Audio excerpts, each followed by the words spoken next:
बिस्मिल्लाहिर्रहमानिर्रहीम। अस्सलाम वालेकुम dear students. Data security and encryption, आज हम लेक्चर नंबर 23 स्टार्ट करेंगे। रिव्यू करते हैं। लास्ट लेक्चर में हमने रिमोट यूज़र अथेंटिकेशन इश्यूज़ के हवाले से हमने बात की थी। यूज़र अथेंटिकेशन बेसिक हमारा लेक्चर था, जिसमें हमने मुख्तलिफ तरीक़ों से देखा कि किस तरीके से यूज़र ही अथेंटिकेशन हो सकती है, यूज़र को कैसे वेरीफाई किया जा सकता है, कैसे वैलिडेट किया जा सकता है। बिकॉज यूज़र अथेंटिकेशन सिक्योरिटी के पॉइंट ऑफ व्यू से बहुत इंपॉर्टेंट है। डाटा सिक्योरिटी एंड इंक्रिप्शन में अगर हमारा यूज़र अथेंटिकेटेड है तो इट मीन्स के यूज़र जब इंटर होगा, वैलिड यूज़र इंटर होगा, दैन इंटरनल सिक्योरिटी में कोई किस्म के प्रॉब्लम नहीं होंगे। लेकिन अगर इनवैलिड यूज़र इंटर होगा तो डेफिनेटली वो अंदर प्रॉब्लम क्रिएट कर सकता है। तो हमने रिमोट यूज़र अथेंटिकेशन इश्यूज़ को डिस्कस किया। अथेंटिकेशन यूजिंग सिमेट्रिक इंक्रिप्शन, उसको हमने डिटेल से देखा था। फिर हमने इसमें केरबरॉस एक इम्प्लीमेंटेशन है जो अथेंटिकेशन के लिए सर्वर साइड पे भी और क्लाइंट साइड पे भी यूज़ किया जाता है, उसको हमने देखा कि किस तरीके से वो इसकी अथेंटिकेशन करता है। अथेंटिकेशन यूजिंग एसिमेट्रिक इंक्रिप्शन, इस चीज़ को हमने देखा। दैन फेडरेटेड आइडेंटिटी मैनेजमेंट, उसको हमने डिटेल के साथ देखा। आज का लेक्चर जो है वो हमारा वायरलेस नेटवर्क सिक्योरिटी के हवाले से है। Chapter 17 of the William Stallings book. Wireless network security basically हमारा आज का फोकस है। IEEE 802.11 IEEE 802 committee for LAN standard, तो ये एक कमेटी है जो लोकल एरिया नेटवर्क के डिफरेंट स्टैंडर्ड्स डिज़ाइन करती है कि कैसे कम्युनिकेशन होनी चाहिए, उनके प्रोटोकॉल को डिज़ाइन करती है। IEEE 802.11 जो उनका स्टैंडर्ड है is formed in 1990s charter to develop a protocol and transmission specification for wireless LAN WLAN। तो वायरलेस LAN के लिए उन्होंने इस प्रोटोकॉल को डेवलप किया। Since then demand for wireless LAN at different frequencies and data rates has exploded. तो उस time पे जो है, जहाँ पहले सिंपल जो है वो लैन के ऊपर, वाइड लैन के ऊपर सारी कम्युनिकेशन थी, बट फिर बाद में इस चीज़ की ज़रूरत महसूस की गई कि डिफरेंट फ्रिक्वेंसीज के ऊपर या डिफरेंट डाटा रेट्स के ऊपर जो वायरलेस लैन है उसके भी कुछ स्टैंडर्ड्स होने चाहिए, कुछ प्रोटोकॉल्स होने चाहिए। Hence seen ever expanded list of standard issued. तो फिर इसके साथ बहुत से इससे रिलेटेड जो है बहुत से स्टैंडर्ड जो हैं वो इशू होते रहे, बनते रहे, डेवलप होते रहे। अब हम देखते हैं IEEE 802 की कुछ टर्मिनोलॉजीज जिनको वो मुख्तलिफ स्टैंडर्ड्स में यूज़ करते हैं, उन्हीं को हम आगे भी यूज़ करेंगे। अब हम उन टर्मिनोलॉजीज को देखते हैं, उनकी स्पेसिफिकेशन डिस्क्रिप्शन भी देखते हैं। सबसे पहले आता है जी access point AP। AP basically क्या है? An entity that has station functionality and provides access to the distribution system। तो इसकी एक स्टेशन फंक्शनैलिटी है, एक जगह पे एक्सेस पॉइंट को रख दिया जाता है and provide access to the distribution system via the wireless medium for associated stations। तो उसमें यह है कि वायरलेस मीडियम के साथ बाकी जो एसोसिएटेड स्टेशंस हैं उनको एक्सेस थ्रू डिस्ट्रीब्यूशन सिस्टम मिल रही होती है। तो एक्सेस पॉइंट है हमारे पास बेसिक सर्विस सेट, BSS। क्या है basic service set? A set of station controlled by a single coordination function.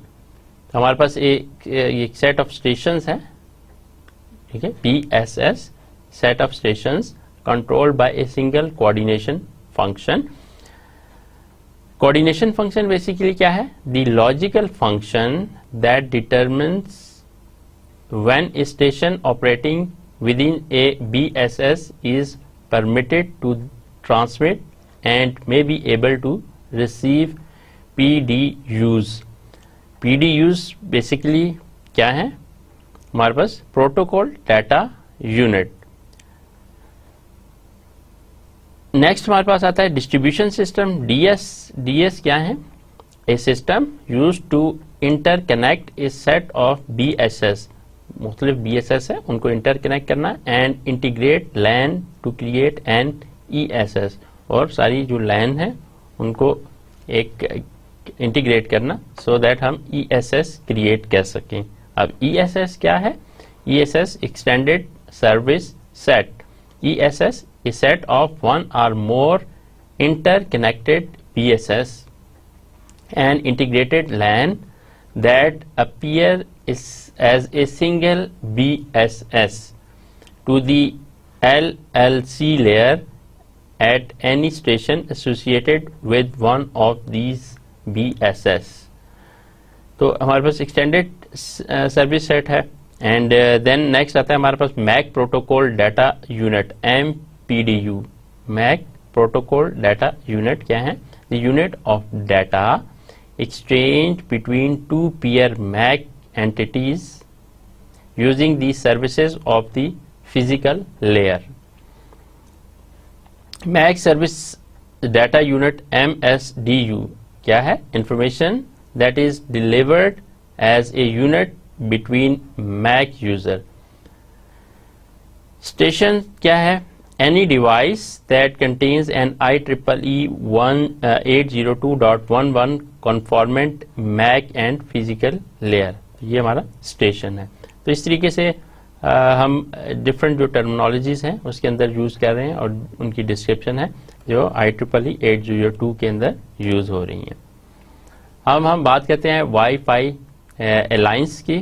तो 802.11b first broadly accepted standard wireless ethernet compatibility alliance, उसमें WECA industry consortium formed in 1999।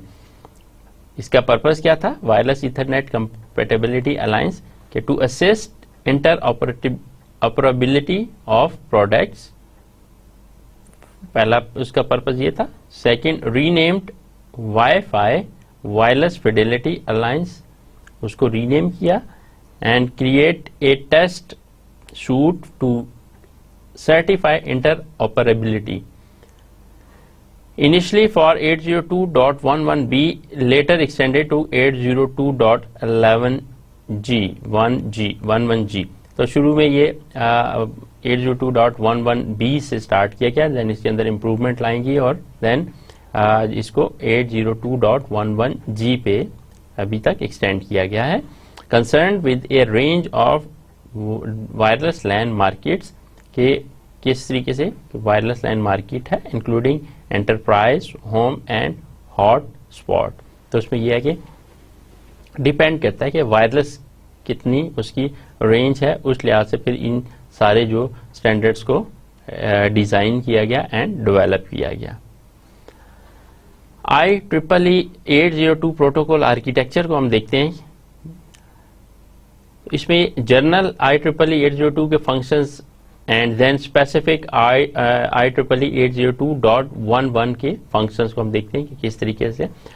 तो इसमें हमारे पास जो main इसका architecture है वो 3 पार्ट्स पे कंसिस्ट कर रहा है। एक लॉजिकल लिंक कंट्रोल है, जैसा मीडियम एक्सेस कंट्रोल है, एंड तीसरा फिजिकल है। जनरली 802 जो इसका फंक्शन है उसमें लॉजिकल लिंक कंट्रोल के ऊपर है, फ्लो कंट्रोल, एरर कंट्रोल, वहाँ पे इन फंक्शंस को किया जाता है, इन चीज़ों को हैंडल किया जाता है। एंड जो 802 है उसमें इस चीज़ की ज़रूरत नहीं है। सेकंड ये है कि मीडियम एक्सेस कंट्रोल में हमारे पास 802 जो स्टैंडर्ड है, जर्नल है, उसमें क्या है, assembles data into frame, addressing, error detection and medium access. जबकि 802.11 में है reliable data delivery, wireless access control and protocols. Third में हमारे पास जो है फिजिकल लेवल पे क्या है, इनकोडिंग है, डिकोडिंग है ऑफ सिग्नल है, बिट ट्रांसमिशन, रिसेप्शन है एंड ट्रांसमिशन मीडियम, यहाँ पे ये एक्टिविटीज फंक्शन परफॉर्म हो रहे हैं। जबकि 802.11 में है, फ्रीक्वेंसी बैंड है, डेफिनेशन वायरलेस सिग्नल इनकोडिंग। तो इस तरीके से हम देख सकते हैं कि हमारे पास जनरली ये वाले फंक्शन एग्जिस्ट करते हैं, बट स्पेसिफिक उसके अंदर ये फंक्शन उसमें एग्जिस्ट करते हैं।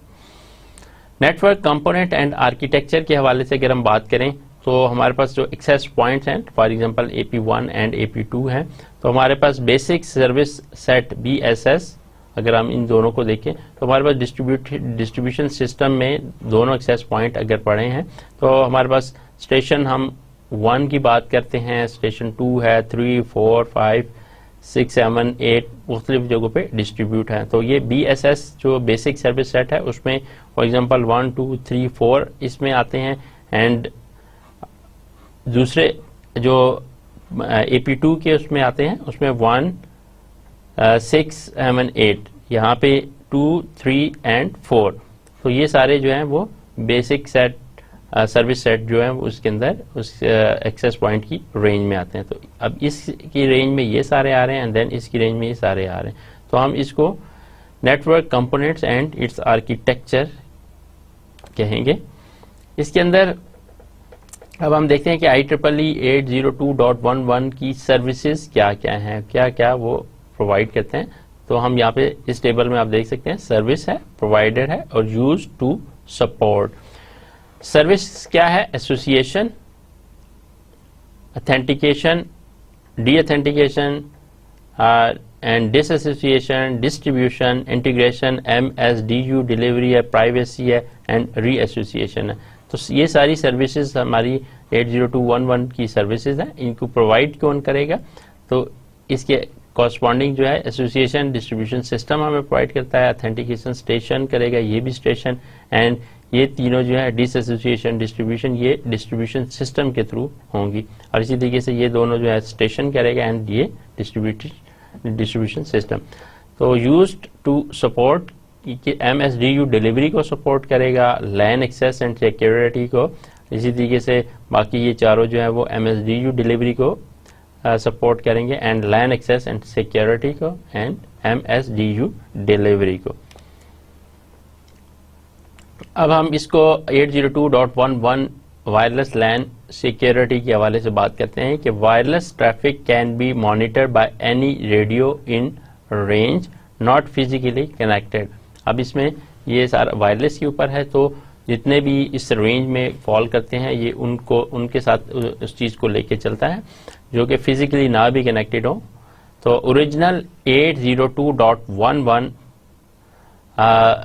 हैड सिक्योरिटी फीचर, उसके अंदर बहुत सारे सिक्योरिटी फीचर्स हैं। वाइड इक्विवेलेंट प्राइवेसी वेब एल्गोरिथम उसके अंदर है, but found this contained major weakness, लेकिन यह है कि इसमें बहुत सारी मेजर वीकनेसेस भी हैं। तो 802.11 i task group developed capabilities to address WLAN security issues. Wi-Fi Alliance, Wi-Fi Protected Access, WPA, our final 802.11i, Robust Security Network, RSN. तो इस तरीके से हमारे पास RSN जो है सर्विसेज एंड प्रोटोकॉल, उसको हम देख सकते हैं कि रोबस्ट सिक्योरिटी नेटवर्क या RSN प्रोटोकॉल, उसमें कौन सी सर्विसेज हैं और कौन कौन से प्रोटोकॉल्स हैं। तो यहाँ पे हमारे पास अगर हम देखें कि जो सर्विसेज हैं एक्सेस कंट्रोल की है, या ऑथेंटिकेशन एंड की जनरेशन की, या confidentiality, data origin, authentication and integrity and replay protection, इसके लिए तो डिफरेंट प्रोटोकॉल एग्जिस्ट करते हैं। हम 802.11 में हमारे पास पोर्ट बेस्ड एक्सेस कंट्रोल एक प्रोटोकॉल है। ऑथेंटिकेशन और की जनरेशन के लिए एक्सटेंसिबल ऑथेंटिकेशन प्रोटोकॉल EAP जो ये काम करेगा, एंड यहाँ पे कॉन्फिडेंशियलिटी, डाटा ओरिजिन ऑथेंटिकेशन, ये सारे TKIP या CCMP ये प्रोटोकॉल हैं जो ये सारी सर्विसेज प्रोवाइड करेंगे। 802.11 IRSN क्रिप्टोग्राफिक एल्गोरिदम्स, हम देखते हैं कौन कौन से इन सर्विसेज के लिए एल्गोरिदम है, जैसे कॉन्फिडेंशियलिटी के लिए, integrity and data origin authentication के लिए या की जनरेशन के लिए। तो इसमें एल्गोरिदम है TKIP RC4, इसमें यूज होगा CCM, AES CTR, NIST की रैप, ये सारे एल्गोरिदम कॉन्फिडेंशियलिटी के लिए यूज होते हैं। देन हमारे पास इंटेग्रिटी के लिए HMAC है, SHA-1 है, HMAC है, MD5 है, TKIP है और MIC and CCM, AES, CBC and MAC। तो ये सारे डिफरेंट जो प्रोटोकॉल्स हैं वो इस एल्गोरिदम्स हैं जो इसके लिए यूज होते हैं। की जनरेशन के लिए HMAC, SHA-1 है या RFC 1750। अब हम बात करते हैं इसके फेजेस ऑफ ऑपरेशंस की। तो इसमें किस तरीके से हमारे पास स्टेशन है, एक्सेस पॉइंट है, अथेंटिकेशन सर्वर है और एंड स्टेशन है। तो इसमें किस तरीके से सारे ऑपरेशन परफॉर्म हो रहे होते हैं। एक फेज 1 है वो डिस्कवरी फेज है, स्टेशन है वो AP के साथ एक्सेस करेगा तो डिस्कवरी फेज। सेकंड है अथेंटिकेशन, सर्वर के साथ अथेंटिकेशन फेज है, की मैनेजमेंट इसी लेवल पे हो रही है। एंड देन फेज 4 में protected data transfer and station के साथ हो जाएगी। एंड देन हमारा फेज 5 जो है वो कनेक्शन टर्मिनेशन हो जाएगा। अब इसको हम डिटेल के साथ देखते हैं कि the operation of an IEEE 802.11 IRSN can be broken down into 5 distinct phases of operation। 5 operations as shown in the figure, जो previous slide पे हमने देखी, which is the 17.5 figure। One new component is the authentication server, AS है। The 5 phases are, उसकी जो 5 phases है ना, ये सबसे पहले डिस्कवरी। डिस्कवरी कैसे करता है, जो फेज 1 हमने बात की डिस्कवरी फेज है, तो डिस्कवरी कैसे करता है। An access point AP station है, AP के साथ करेगा तो डिस्कवरी का प्रोसेस कैसे होगा। Uses message called beacons and probes responses to advertise its IEEE 802.11 I security policy। The station STA uses these to identify an AP for a WLAN। उसके लिए वो आइडेंटिफाई करेगा access point with which it wishes to communicate, जिसके साथ वो communicate करना चाहता है। The station as the STA associate with the AP, तो ये जो STA है, ठीक है, STA associated with AP which it uses to select the cipher suite and authentication mechanism when the beacons and probe responses present a choice। Second number पे क्या होगा, authentication.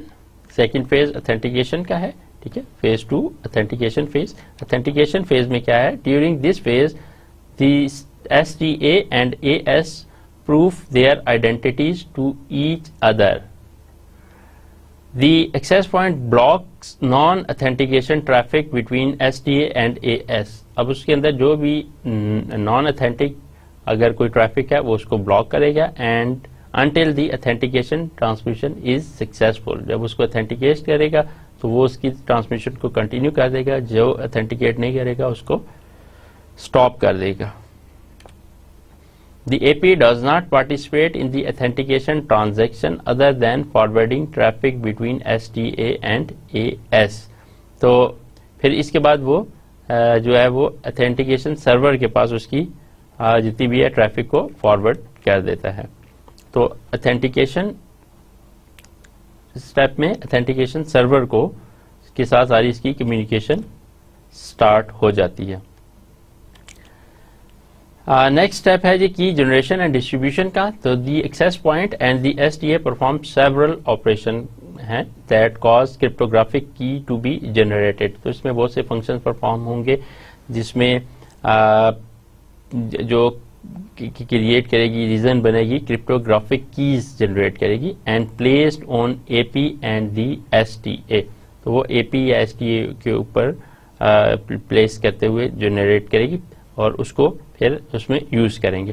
तो एक्सेस पॉइंट और स्टेशन के दरमियान फिर इनकी जो है वो शेयरिंग होगी या उनको यूज़ किया जाएगा। Frames are exchange between AP and STA only. तो एक्सेस पॉइंट और जो स्टेशन है उनके दरमियान फ्रेम्स एक्सचेंज हो सकते हैं। प्रोटेक्टेड डाटा ट्रांसफ़र है नेक्स्ट फेज। तो frames are exchange between STA and and station through the AP। तो जो फ्रेम्स की जो एक्सचेंज है वो इस तरीके से होगा, as denoted by the shading and encryption module icon secure data transfer occur. तो उसके दरमियान सिक्योर डाटा ट्रांसमिशन होगी between STA and AP only. Security is not provided end to end. तो STA एंड AP के दरमियान जो होगी वो बेसिकली वो होगी, यहाँ पे की जो है वो की बात जो हम कह रहे हैं वो एंड टू एंड बेसिकली नहीं हो रही, जस्ट सिर्फ इस शेडेड एरिया में इसकी प्रोटेक्शन बेसिकली परफॉर्म हो रही है।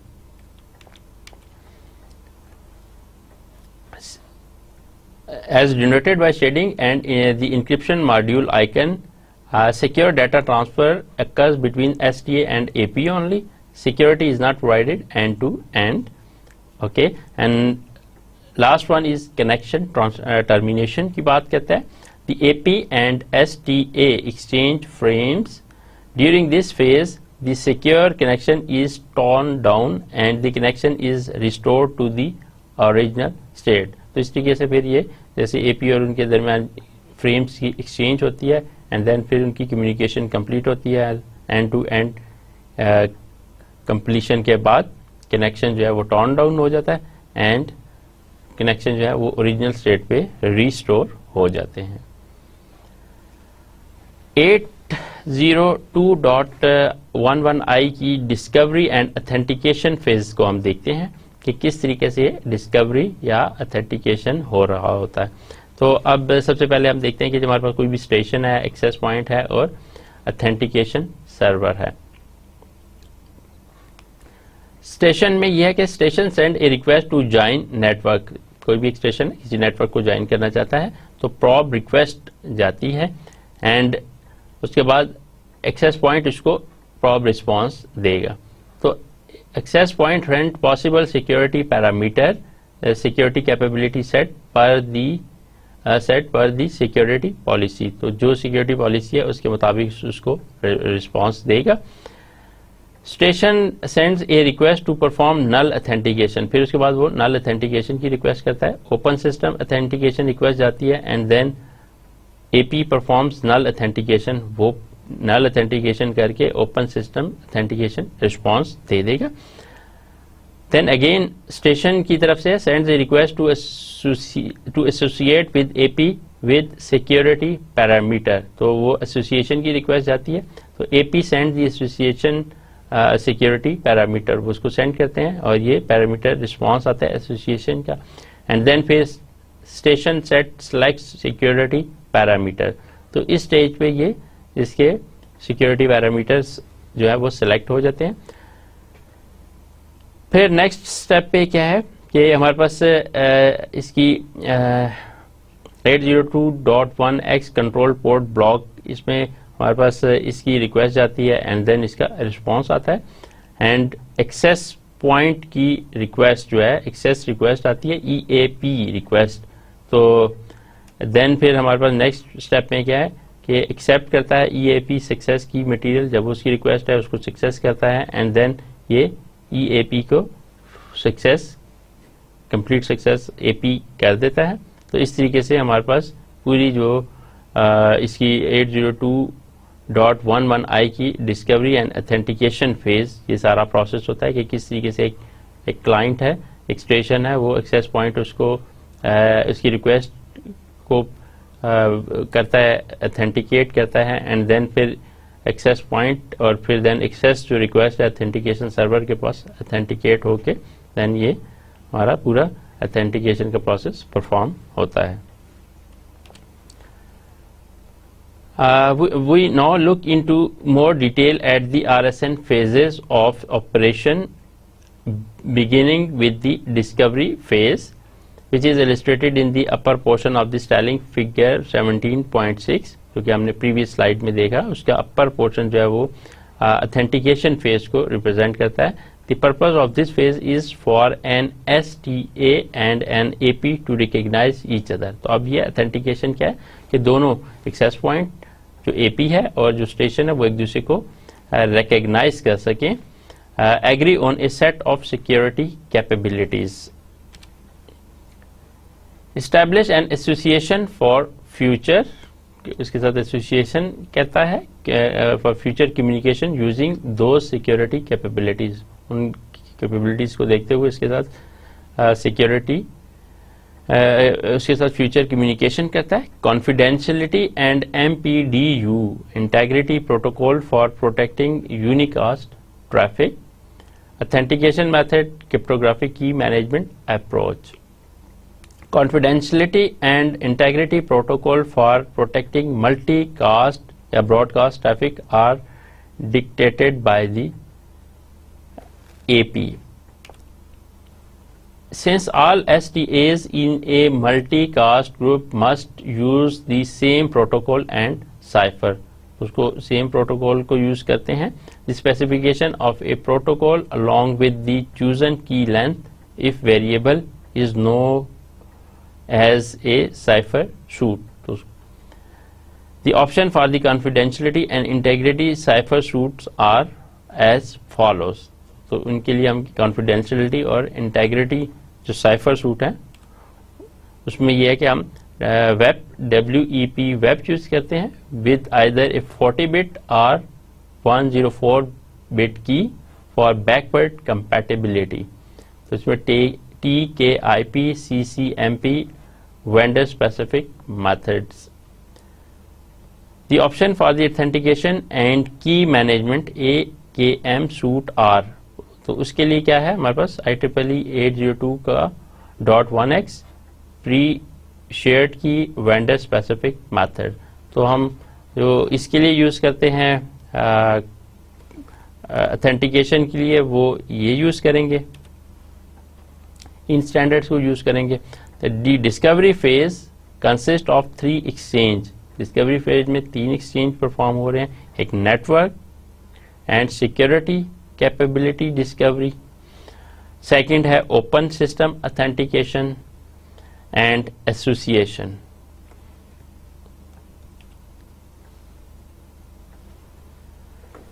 The authentication phase enables mutual authentication between STA and an authentication server. तो authentication phase जो है वो दोनों के दरमियान authentication करता है. Mutual authentication located in DS. Authentication is designed to allow only authorized stations to use the network.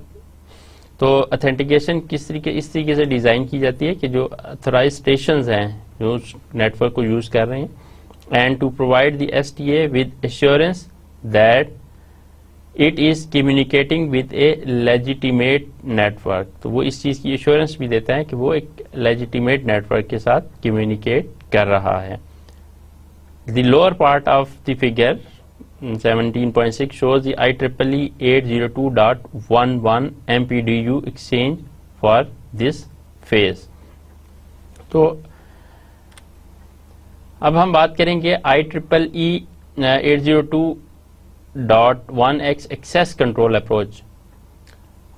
Previous slides पे हमने उसकी ऑथेंटिकेशन डिस्कवरी एंड ऑथेंटिकेशन के हवाले से बात की कि किस तरीके से उसमें डिस्कवरी या ऑथेंटिकेशन परफॉर्म हो रही है. अब हम बात करते हैं कि उसके एक्सेस कंट्रोल किस तरीके से हो रहा है. Access control approach of IEEE 802.1x. तो इसमें डायग्राम में आप देख सकते हैं कि हमारे पास कुछ स्टेशन है, ठीक है. ऑथेंटिकेशन सर्वर के साथ किस तरीके से उसको एक्सेस करेगा. दरम्यान में हमारे पास अनकंट्रोल्ड पोर्ट्स हैं, एक्सेस पॉइंट है एंड कंट्रोल पोर्ट्स भी एग्जिस्ट करती हैं. तो इस तरीके से हमारे पास लेट से कोई एक स्टेशन है वो किस तरीके से या other wireless station on BSS है तो कंट्रोल पोर्ट के थ्रू एक्सेस पॉइंट को एक्सेस कर सकते हैं या कंट्रोल पोर्ट के थ्रू DS को एक्सेस कर सकते हैं, ठीक है। तो ये दोनों जो है वो थ्रू एक्सेस पॉइंट इसको एक्सेस कर सकते हैं। बट ये है कि ऑथेंटिकेशन प्रोटोकॉल सर्वर जो है वो वहाँ पे हमारे पास अनकंट्रोल्ड प्रोटोकॉल है एक्सेस पॉइंट एंड एएस के साथ। तो इसमें यह है कि एक थ्रू एक स्टेशन दूसरी किसी सर्वर के साथ थ्रू एक्सेस पॉइंट किस तरह कम्युनिकेट कर सकता है, कैसे उसको एक्सेस कर सकता है। तो इसमें यह है कि हमारे पास यहाँ पे इस तक जो है वो एक्सेस कंट्रोल जो है वो कंट्रोल पोर्ट के थ्रू हो रहा है, और जहाँ पे हमारे पास अनकंट्रोल्ड पोर्ट है। अब इसको हम फर्दर देखते हैं कि की मैनेजमेंट फेज बेसिकली उसमें किस तरीके से मुख्तलिफ जो है वो एक्टिविटीज़ परफॉर्म हो रही होती है, मुख्तलिफ फंक्शन परफॉर्म हो रहे होते हैं। तो क्या आप देख सकते हैं कि हमारे STA स्टेशन हमारे पास है और AP एक्सेस पॉइंट, इनमें कम्युनिकेशन किस तरीके से हो रही है। तो कंट्रोल पोर्ट को हम देखते हैं and control port unblock for unicast traffic. तो सबसे पहले ये है कि हम मैसेज 1 की बात करते हैं। मैसेज 1 इज क्या है, it delivers a nonce to the STA so that it can generate a PTK। तो मैसेज 1 में हमारे पास एक नॉन्स वैल्यू जो है वो यूनिकास्ट की वो जनरेट होगी। मैसेज 2 क्या है, delivers another nonce to the access point so that it can also generate the PTK। अब ये भी एक मैसेज 2 में अगेन ये भी एक कोई उसमें नॉन्स वैल्यू सेंड करेगा। It demonstrates to the access point that the STA is alive. तो इस तरीके से यह है कि वो उसको इस तरीके से डेमोन्स्ट्रेट करेगा कि STA अलाइव है। Ensure that PTK is fresh new and there is no man in the middle. तो इस तरीके से ये नॉन्स वैल्यू दोनों तरफ से एक दूसरे के साथ शेयर करके एक दूसरे को वैलिडेट करेंगे, एक दूसरे को लाइव जो है वो उसको डेमोन्स्ट्रेट करेंगे। थर्ड स्टेप पे क्या है कि message 3 demonstrate to the STA that the authenticator is alive, ensures that the PKT is fresh new and that there is no man in the middle. तो इसी से मैसेज 3 भी इस चीज़ को इंश्योर करेगा कि कोई भी मैन इसमें मिडल में नहीं है। मैसेज 4 क्या है कि serve as an acknowledgement to message 3। तो वो एक एक्नॉलेजमेंट के तौर पे जाएगा। It serve no cryptographic function, this message also ensure the reliable start of the group key handshake. तो इस तरीके से मैसेज 4 जो है वो कंप्लीट हो जाएगा। तो हमारे पास जो है कंट्रोल पोर्ट ब्लॉक में ये 4 मैसेज एक दूसरे को ऑथेंटिकेट करेंगे, हैंड शेक करेंगे। देन नेक्स्ट हमारे पास जो है मैसेज 1 को अगर हम देखें जो कि कंट्रोल पोर्ट में अनब्लॉक्ड फॉर यूनिकास्ट ट्रैफिक है। मैसेज 1 क्या है, delivers a new GTK to STA। GTK is encrypted before it is sent and the entire message is integrity protected। तो वो उसको पहले इनक्रिप्ट करेगा मैसेज 1। तो the STA decrypt the GTK and install it for use। तो उसको वो decrypt करेगा। अब second message 2 is delivered to the AP। this frame serves only as an acknowledgement to AP। तो वो अब एक्नॉलेजमेंट के तौर पे इसको सेंड करेगा मैसेज 2 और the AP install the JTK। तो इस तरह वो GTK इंस्टॉल कर लेता है। तो इस तरह हम देख सकते हैं कि इसके अंदर मैसेज जो है वो किस तरीके से सारे कम्युनिकेशन परफॉर्म हो रही होती है। तो ये इसके अंदर की मैनेजमेंट फेज के अंदर हम स्टेशन और AP की मैसेज कम्युनिकेशन देख सकते हैं। 802.11i protected data transfer phase, इसको हम देखते हैं। Basically it have 2 schemes for protecting data. एक temporal key integrity protocol TKIP है। Changes only to the older WEP। जितने भी सॉफ्टवेयर हैं changes only to older WEP। Add 64 bit Michael message integrity code MIC ये उसको use करता है। Encrypts MPDU plus MIC value using RC4, तो ये RC4 को यूज करते हुए उसको इनक्रिप्ट करता है। Further counter mode CBC MAC protocol CCMP, basically इसमें it uses the cipher block chaining message authentication code, CBC या मैक फॉर इंटेग्रिटी के लिए बेसिकली वो CBC मैक को यूज करता है and uses CRT block cipher mode of operation, तो ये CRT ब्लॉक साइफर मोड भी इसके अंदर यूज करता है। तो इस तरीके से डाटा ट्रांसफर फेज में हमारे पास TKIP है एंड जो काउंटर मोड है CBC MAC protocol, CBC MAC भी यूज करता है and CRT block cipher mode operations भी यूज करता है। नेक्स्ट हमारे पास आता है IEEE 802.11i, इसमें सूडो रैंडम फंक्शन, उसके हवाले से किस तरीके से ये करता है। तो जो HMAC और SHA-1 को यूज करते हुए ये सूडो रैंडम नंबर जनरेट करता है। At a number of places in IEEE 802.11i scheme, a pseudo random number function PRF is used. For example, it is used to generate nonce, to expand pairwise keys and to generate the GTK. तो किस तरीके से ये start करता है कि नॉन्स value करता है और पेयर वाइज कीज को एक्सपैंड करता है और GTK को जनरेट करता है। The PRF is built on the use of HMAC SHA-1 to generate a pseudo random bit stream. तो ये जो pseudo random bit stream की बात है वो किस तरीके से जनरेट करेगी, HMAC SHA-1 को यूज करते हुए। Recall the HMAC SHA-1 takes a message block of data, ठीक है, जो हमने पहले पढ़ चुके हैं प्रीवियस लेक्चर्स में कि वो एक ब्लॉक ऑफ डाटा लेता है एंड ए की of length at least 160 bit and produce a 160 bit hash value उसको प्रोड्यूस कर लेता है। तो हमने इसको डिटेल से देखा था कि किस तरीके से ये उसको हैश फंक्शन या हैश वैल्यू जनरेट करता है। SHA-1 has the property that the change of a single bit of input produces a new hash value. तो अगर SHA-1 की जो प्रॉपर्टी है कि अगर उसके अंदर कोई एक बिट भी चेंज हो जाती है तो वो उस पूरी को एक नई हैश वैल्यू उसके लिए जनरेट करता है with no apparent connection to the preceding hash value. तो वो टोटली जो उसके अंदर अगर थोड़ा सा चेंज आता है तो जो उससे प्रीवियस है जो विदाउट चेंज जिससे हैश फंक्शन कैलकुलेट होता है और जो चेंज वैल्यू के साथ कैलकुलेट होता है तो दोनों टोटली डिफरेंट है। This property is basis for pseudo random generation, और यही इसकी बेसिस बनती है कि हम सूडो रैंडम नंबर जनरेट करते हैं, फिर थोड़ा सा चेंज करके दूसरा रैंडम नंबर जनरेट करते हैं, फिर दूसरा चेंज करके तीसरा रैंडम नंबर जनरेट करते हैं।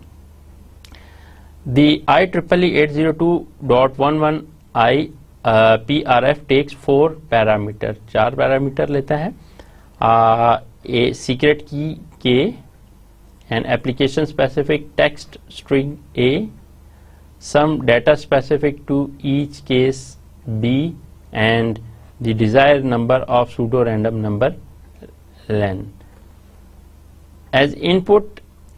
अब ये जितने भी पैरामीटर्स हैं, ठीक है, इतने बिट की लेंथ का डिजायर नंबर लेता है, ये चारों जो पैरामीटर्स हमने डिस्कस किए, तो एज ए इनपुट लेता है and produce the desire number of random bits, तो desire number of random bits को प्रोड्यूस करता है। Stallings figure 17.10 illustrate the function PRF, उसमें K, A, B और LEN इनको इलिस्ट्रेट करता है। 17.10 में इसकी डिटेल जो अभी हमने देखी। नेक्स्ट हमारे पास आता है जी the parameter K serve as the key input to HMAC, तो K जो है वो HMAC के तौर पे होता है, उसके अंदर इनपुट के तौर पे यूज होता है। The message input consist of 4 item concatenated together, parameter A byte with value 0, the parameter B and a counter I। तो इस तरीके से ये चारों इनपुट उसमें एज ए इनपुट यूज होंगी, A, 0, B और I, ठीक है। तो ये इसमें एज ए इनपुट यूज होंगी। The counter is initialized to 0. The HMAC algorithm is run once, producing a 160-bit hash value. If more bits are required, HMAC is run again with the same input, except that I is incremented each time until the necessary number of bit is generated. तो अब यह है कि अगर और भी bits required होंगी तो इसमें जो है I की वैल्यू वो चेंज होती रहेगी, इंक्रीमेंट होती रहेगी और बाकी इनपुट सारी सेम रहेंगी। तो हम इसको जनरेट करते रहेंगे until necessary number of bits is generated। तो ये हमारी जो रिक्वायर्ड बिट स्ट्रीम है उसको हम जनरेट करना चाह रहे हैं। अगर वो उसको फिर हम बार बार इंक्रीमेंट I क्या करते जाएंगे और इसको जनरेट इनकी वैल्यूज करते रहेंगे। वायरलेस एप्लीकेशन प्रोटोकॉल, वेब की हम बात करते हैं, WAP wireless application protocol, a universal open standard developed to provide mobile wireless user access to telephony and information services। तो वेब जो प्रोटोकॉल बनाया गया है कि मोबाइल वायरलेस यूजर्स के लिए जो एक्सेस कर सकें टेलीफोनी या इंफॉर्मेशन सर्विसेज के लिए, तो have significant limitation of devices, network, displays with the wide variation. उसकी कुछ सिग्निफिकेंट लिमिटेशंस भी हैं। तो वेब स्पेसिफिकेशन इंक्लूड्स, उसमें क्या क्या है, programming model, markup language, small browsers, light weight communication protocol stack, application framework.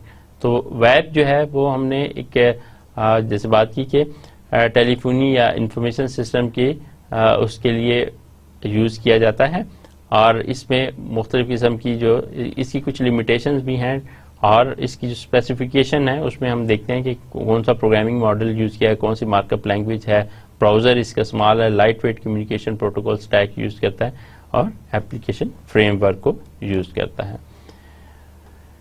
Web programming model को हम देखते हैं कि बेसिकली किस तरीके से ये क्लाइंट और सर्वर के दरमियान ये मॉडलिंग हुई है। तो हमारे पास सबसे पहले क्लाइंट है, WAE यूज़र एजेंट है।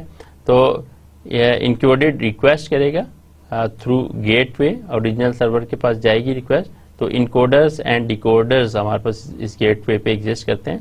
तो थ्रू गेटवे ये रिक्वेस्ट ओरिजिनल सर्वर तक पहुंचेगी। CGI स्क्रिप्ट वगैरह यहाँ पे पढ़ें, जो डिफरेंट कंटेंट्स हैं, इन कंटेंट्स की बेस पे उसको वो रिस्पॉन्स करेगा थ्रू गेटवे। गेटवे के बाद इनकोडेड रिस्पॉन्स उसको मिल जाएगा। तो इस तरीके से हमारे पास जो यूज़र एजेंट है तो वो हमारे पास इनकोड रिक्वेस्ट को करता है through gateway and original server के पास रिक्वेस्ट जाती है एंड देन वो इसको सर्वर रिस्पॉन्स करता है और इनकोडेड रिस्पॉन्स मिल जाता है। तो बेसिकली ये ओवरऑल जो है वो वेब का प्रोग्रामिंग मॉडल है। Web programming model is based on 3 elements, 3 elements हैं, क्लाइंट है, गेटवे एंड ओरिजिनल सर्वर, जो कि प्रीवियस स्लाइड पे हमने देखा। तो HTTP is use between the gateway and the original server to transfer contents. तो HTTP जो है ना उसको यूज किया जाता है between the gateway and the original server. The gateway acts as a proxy server for the wireless domain. तो इसके अंदर जो हमने गेटवे की बात की, ये वायरलेस डोमेन के तौर पे काम करता है। And it processors provide services that offload the limited capabilities of the handheld mobile wireless terminals.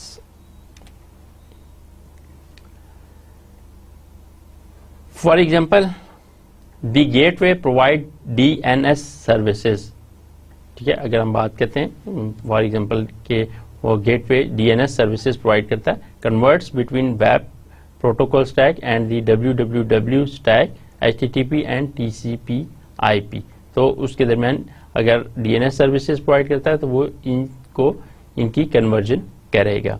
तो encode information from web into the more compact form that minimise wireless communication. तो इसमें यह है कि इनकोडिंग परफॉर्म हो रही है, and in the other direction डिकोड्स the compacted form into standard web communication conventions. तो फिर यह है कि जो भी इनकोडेड फॉर्म है उसको वेब कम्युनिकेशन कन्वेंशन में कन्वर्ट करता है।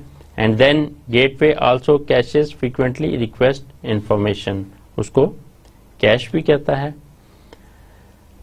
वेब का अब हम इंफ्रास्ट्रक्चर देखते हैं कि वेब किस तरीके से बेसिकली काम करता है या वेब के क्या इंफ्रास्ट्रक्चर है। तो यहाँ पे हमारे पास आप देख सकते हैं कि ऑर्डिनरी वेब सर्वर है, WML कैपेबल वेब सर्वर है, मोबाइल टर्मिनल है, वायरलेस पॉम टॉप है। तो हमारे पास वायरलेस नेटवर्क यहाँ पे और ये हमारा इंटरनेट है। तो यहाँ पे वेब प्रॉक्सी हम यहाँ पे यूज कर रहे हैं और यहाँ पे HTML फिल्टर यूज कर रहे हैं। तो इस तरीके से आप देख सकते हैं कि हमारे पास ये इंटरनेट के ऊपर या वायरलेस नेटवर्क के ऊपर किस तरीके से वेब जो है वो काम कर सकता है। स्टाइलिंग जो फिगर प्रीवियस 4 है इसको हम फर्दर डिस्कस करते हैं कि it illustrate key components in a web environment. Using web a mobile user can browse web content on an ordinary web server. तो जो वेब सर्वर के ऊपर वेब मोबाइल यूजर है वो ब्राउज कर सकता है, ठीक है। And the web server provides content in the form of HTML coded pages that are transmitted using the standard web protocol stack HTTP या TCP को यूज करते हुए, TCP/IP प्रोटोकॉल को यूज करते हुए। तो वेब सर्वर जो है वो प्रोवाइड करता है contents in the form of HTML coded pages that are transmitted using the this protocol HTTP या TCP/IP प्रोटोकॉल के थ्रू उसको ट्रांसमिट किया जाता है। The HTML content must go through an HTML filter। तो जो HTML content है वो इसके थ्रू जाते हैं, which may either be co-located with the web proxy or in a separate physical module।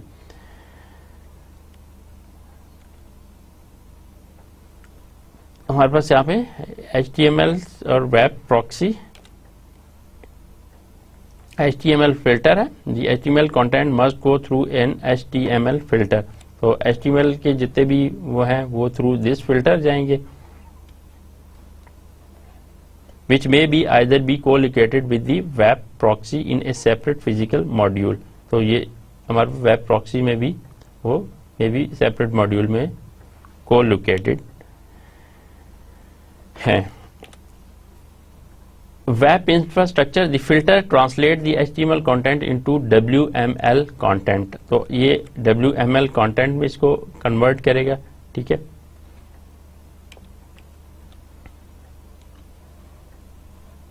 If the filter is separate from the proxy, HTTP, TCP/IP is used to deliver the WML to proxy. The proxy converts the WML to a more compact form known as binary WML and delivers it to the mobile user over a wireless network using the web protocol stack. If the web server is capable of directly generating WML content, तो अगर वो directly उसको generate कर सकता है, then the WML is delivered using HTTP TCP/IP to the proxy, which converts the WML to binary WML and then delivers it to the mobile node using web protocol। अब हम बात करेंगे wireless markup language. Wireless markup language describe content and format for data display on devices with limited bandwidth screen size end user input capability. तो ये जो markup language है वो contents को और उसके फॉर्मेट्स को डिस्क्राइब करती है, उनका साइज क्या होगा, उनकी स्क्रीन साइज क्या होगा, यूज़र इनपुट कैपेबिलिटी क्या होगी। इसके अंदर फीचर्स जो हैं वो डिफरेंट फीचर हैं, उनमें जो एक है टेक्स्ट या इमेज फॉर्मेटिंग क्या है एंड लेआउट कमांड्स। सेकंड है डेक और कार्ड ऑर्गेनाइजेशन मेटाफोर है कि किस तरीके से उसके ऑर्गेनाइजेशन होगी। एंड थर्ड है support for navigation among cards and deck, उसकी नेविगेशंस किस तरीके से होगी। तो इमेज की फॉर्मेटिंग, उसकी ऑर्गेनाइजेशन, उसकी नेविगेशन, ये सारी वायरलेस मार्कअप लैंग्वेज में के फीचर्स हैं। तो ए card is one or more unit of interaction. A deck is similar to an HTML page. तो कार्ड और डेक की हम बात करें उसकी ऑर्गेनाइजेशन मेटाफोर की, तो कार्ड जो है is one or more unit of interaction. हम इंटरेक्शन एक उसका इंटरेक्शन दूसरे के साथ और दूसरे के पहले के साथ इंटरेक्शन है, उसको हम कार्ड कहेंगे। एंड डेक जो है वो HTML पेज को रिप्रेजेंट करता है। अब हम वेब आर्किटेक्चर के ऊपर बात करते हैं। वेब आर्किटेक्चर अब देख सकते हैं कि इसमें हमारे पास सर्विस डिस्कवरी उसके हवाले से है, सिक्योरिटी के हवाले से एप्लीकेशन फ्रेमवर्क है एंड देन प्रोटोकॉल फ्रेमवर्क है। Stallings figure 17.13 illustrates the overall stack architecture implemented in a web client। तो वेब के अंदर जो उसका स्टैक आर्किटेक्चर है वो हमने प्रीवियस स्लाइड है उसमें रिप्रेजेंट हुआ है। तो in essence this is a 5 layer model. ये 5 लेयर मॉडल है and each layer provide a set of functions and और services to other service and application through a set of well defined interfaces. तो इसमें basically जो है 5 layers हैं और 5 layers एक दूसरे के साथ किस तरह इंटरकनेक्टेड हैं through different interfaces and each of layer of the architecture is accessible by the layer above. इस तरह वो एक दूसरे को एक्सेस करते हैं जो उससे ऊपर वाली लेयर है, as well as by other services and applications. Many of the service in the stack may be provided by more than one protocol। उसके अंदर जितनी भी सर्विसेज है एक से ज़्यादा प्रोटोकॉल के थ्रू हो सकती हैं। फॉर एग्जाम्पल either HTTP और WSP may provide the hypermedia transfer service। तो बहुत सी सर्विसेज ऐसी हैं इन दी stack may be provided by more than one protocol।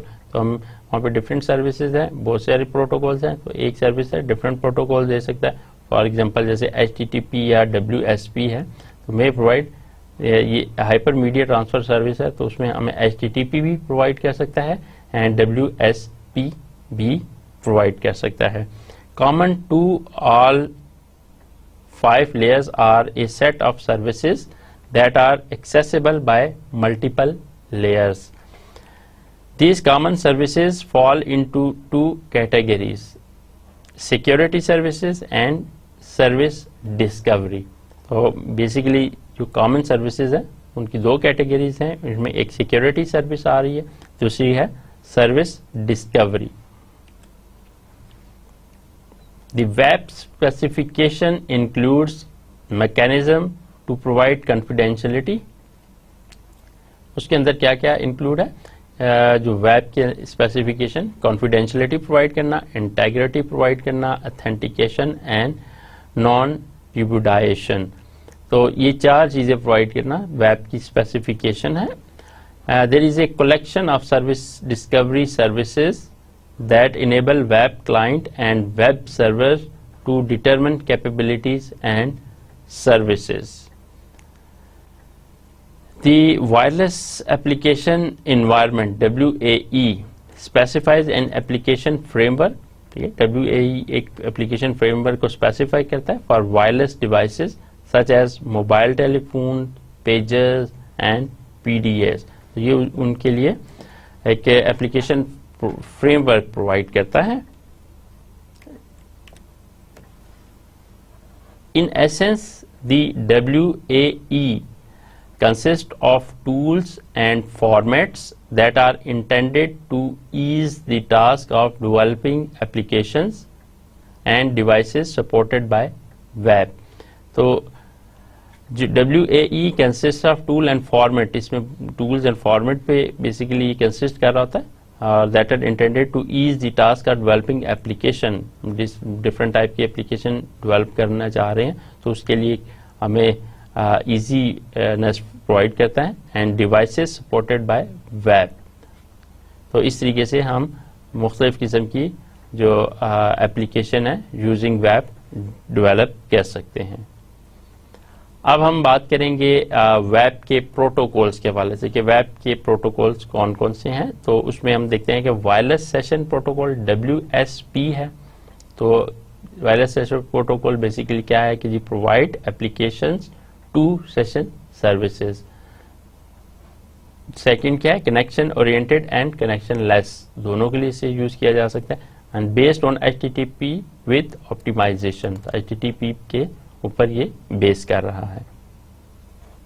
Wireless transaction protocol WTP basically क्या है, it manages transaction of request over responses between a user agent and an application server, provides an efficient reliable transport service. तो ये एक efficient और reliable transport service provide करता है। Wireless datagram protocol क्या है, WDP। तो basically it adopts higher layer web protocol to communication. तो हमारे पास ये डिफरेंट जो प्रोटोकॉल हैं WSP, WTP, WDP, तो इनकी अपने अपनी फीचर्स हैं, अपनी अपनी जो है कैपेबिलिटीज हैं।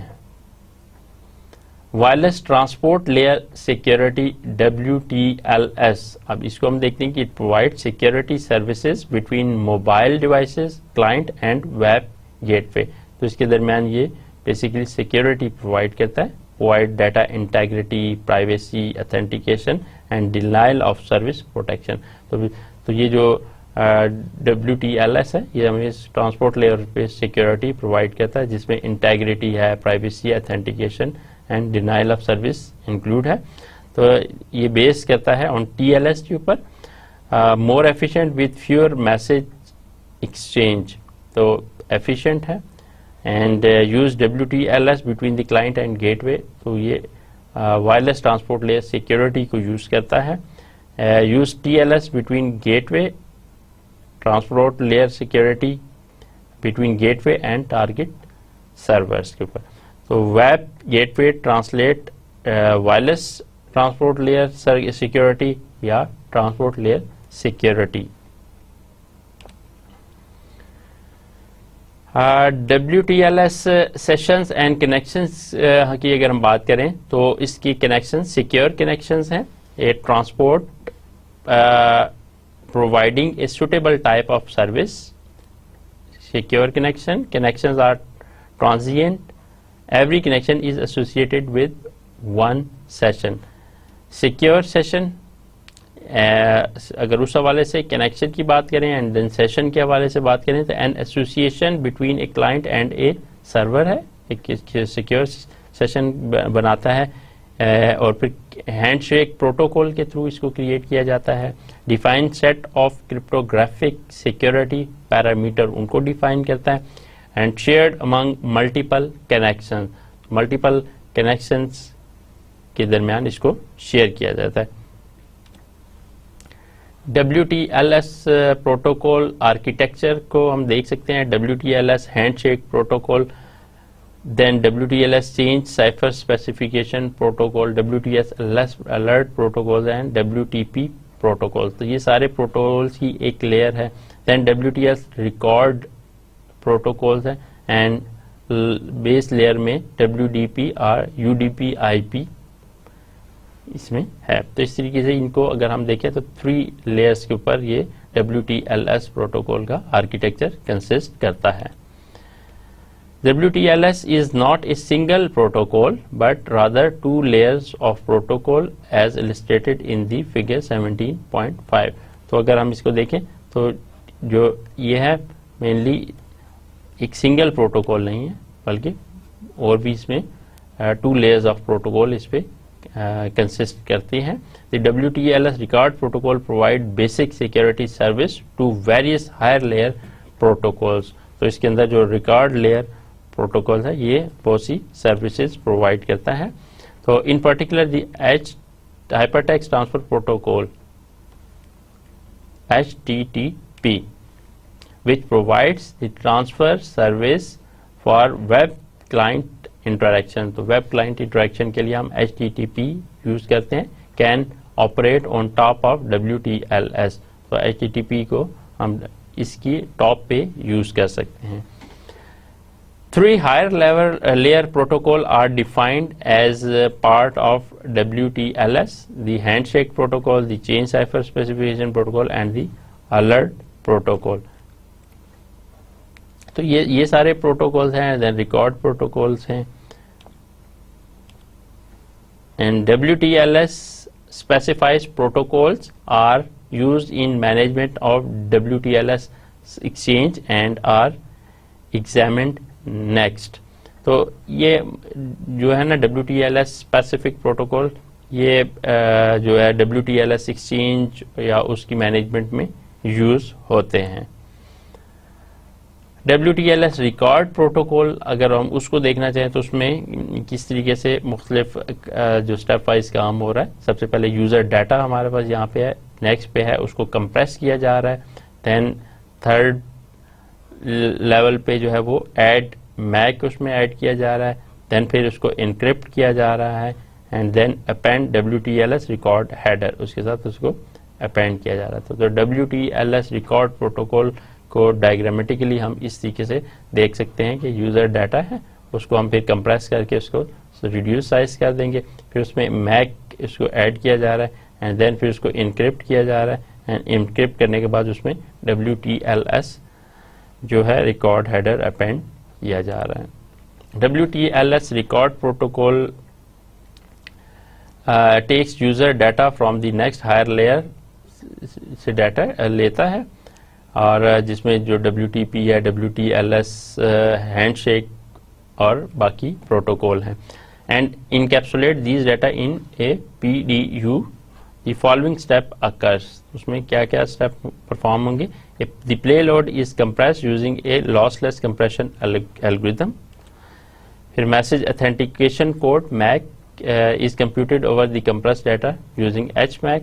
उस तरीके से होगा. One of several hash algorithm can be used with HMAC including MD5 and SHA-1. The length of the hash code is 0, 5 and 10 bytes इतनी हो सकती है and the MAC is added after compressed data. उसके बाद उसको add कर दिया जाता है. थर्ड स्टेप में क्या है. The compressed message plus the MAC code are encrypted using a symmetric encryption algorithm. उसके साथ उसको encrypt किया जाएगा.